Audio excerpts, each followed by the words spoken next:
Question: the decimal representation of 11 by 2 cube into 5 will terminate at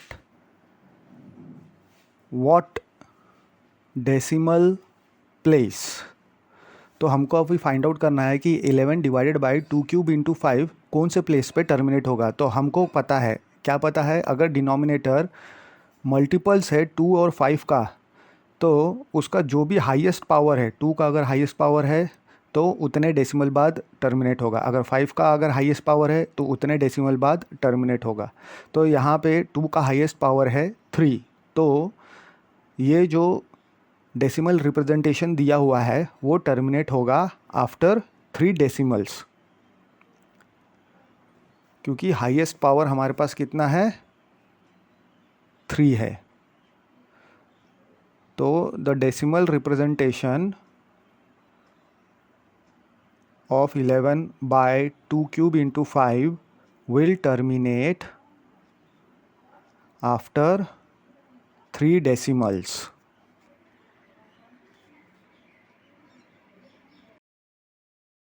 Question: the decimal expansion of the rational number 14587 upon 1250 will terminate after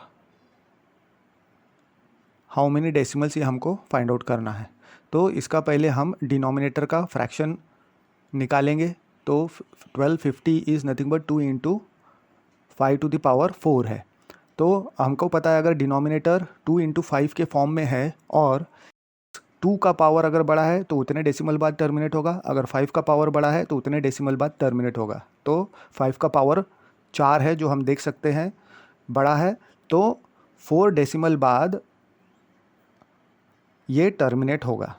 तो ये जो number है 14587 bye 1250, ये 4 decimal बाद terminate होगा, क्योंकि highest power 2 का power और 5 के पावर में हाईएस्ट पावर जो है वो 5 का है और वो 4 है।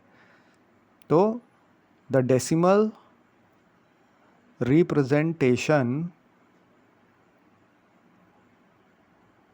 of 14587 divided by 1250 will terminate after 4 decimal places. Question: a rational number in its decimal expansion is 327.7081। तो एक रैशनल नंबर दिया हुआ है और उसका डेसिमल एक्सपांशन दिया हुआ है 327.7081। तो हम इस रैशनल नंबर के प्राइम फैक्टर्स के बारे में क्या कह सकते हैं, और ख़ासकर कि क्यू के बारे में। और क्यू क्या है, हमें पता है पी बाई क्यू में क्यू जो है वो डिनोमिनेटर में है। तो जब 327.7081 को पी बाई क्यू के फॉर्म में हम रिप्रेजेंट करेंगे तो क्यू के बारे में हमें क्या कहना है और उसका रीज़न देना है। तो इधर 4 डिजिट्स है after decimal, so multiplying and dividing by 10,000 हमको क्या मिलेगा, क्योंकि 4 डेसिमल है इसलिए 4 0 1 फॉलोड बाय 4 0 से मल्टीप्लाई एंड डिवाइड करना पड़ेगा। तो हमको 10,000 जो है वो डिनोमिनेटर में मिल जाएगा, जिसको हम 10 टू द पावर 4 लिख सकते हैं, यानी 2 इंटू 5 टू द पावर 4 लिख सकते हैं। अब इसमें 2 का भी पावर 4 है और 5 का भी पावर 4 है, तो ये हम बोल सकते हैं कि जो प्राइम फैक्टर्स है क्यू वो 2 to the power m into 5 to the power n के फॉर्म में है। Question: without actually performing the long division, write the decimal expansion of 11725 by 2 cube into 5 to the power 4। तो हमको लॉन्ग डिवीज़न परफॉर्म करे बिना इसका decimal expansion हमको लिखना है। तो पहले हम यही नंबर कंसिडर कर लेंगे। नीचे 2 क्यूब इंटू 5⁴ है, तो एक 5 हम बाजू में कर लेंगे और 11 7 25 को डिवाइड कर देंगे उस 5 से, तो हमको 2 3 4 5 मिल जाएगा न्यूमरेटर में। तो डिनोमिनेटर में अब 2 का भी पावर 3 हो गया और 5 का भी पावर 3 हो गया। अब हम इंडाइसिस से हमको पता है कि अगर पावर सेम है और प्रोडक्ट में है दोनों नंबर तो पावर कॉमन आ जाता है। तो 2 इंटू 5⁵ हो गया। अब 2 इंटू 5 तो 10 हो गया, तो ये 1000 हो गया। अब हमको पता चल गया कि 3 नंबर बाद हमको डेसिमल लेना है।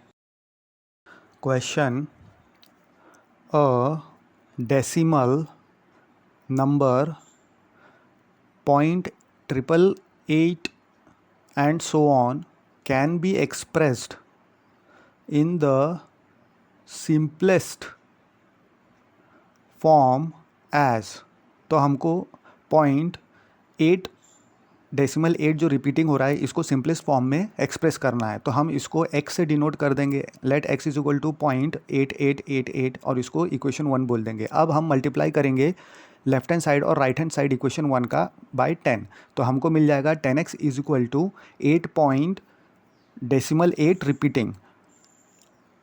अब हमको इसे इक्वेशन 2 नाम दे देना है। फिर अब इक्वेशन 2 में से इक्वेशन 1 हम सब्सट्रैक्ट करेंगे।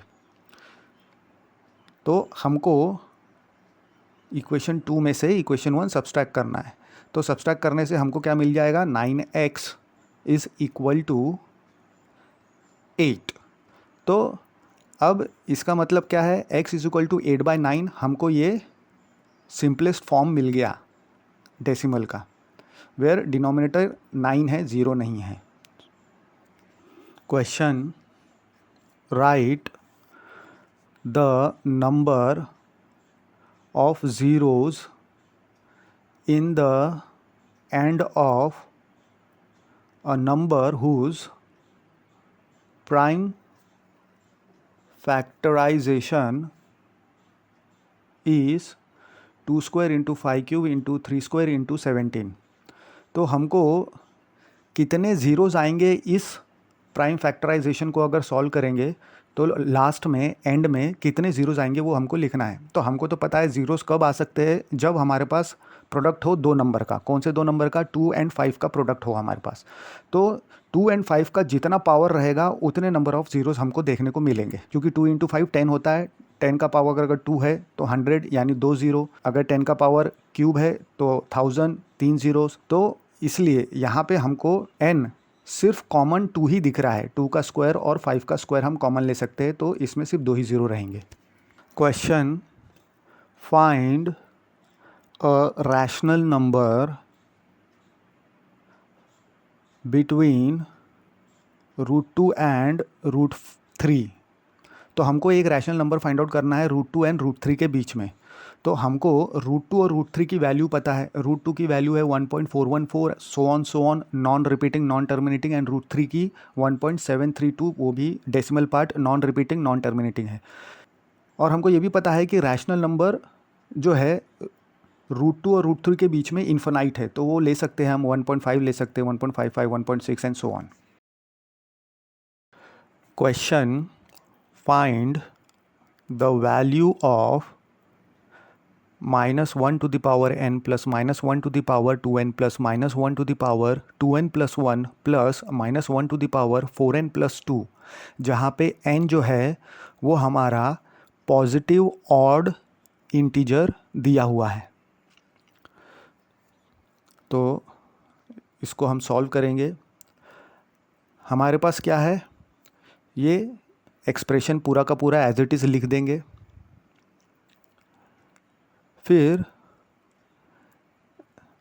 n हमारा मेन यहाँ पे पॉजिटिव ऑड इंटीजर दिया हुआ है, ये हमको ध्यान में रखना है। अब -1 टू द पावर अगर हम कुछ नंबर्स लेके देखेंगे तो उसकी वैल्यू क्या आती है वो देखेंगे। कोई भी पॉजिटिव ऑड इंटीजर अगर ले लेते हैं तो -1 टू द पावर अगर 1 लेंगे तो -1 आएगा, क्योंकि n यहाँ पे हमने क्या लिया हुआ है, पॉजिटिव ऑड इंटीजर।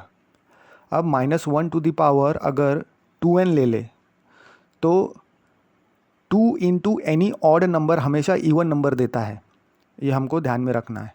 तो कोई भी इवन नंबर अगर पावर में है नेगेटिव नंबर के तो वो हमेशा पॉजिटिव नंबर ही देगा।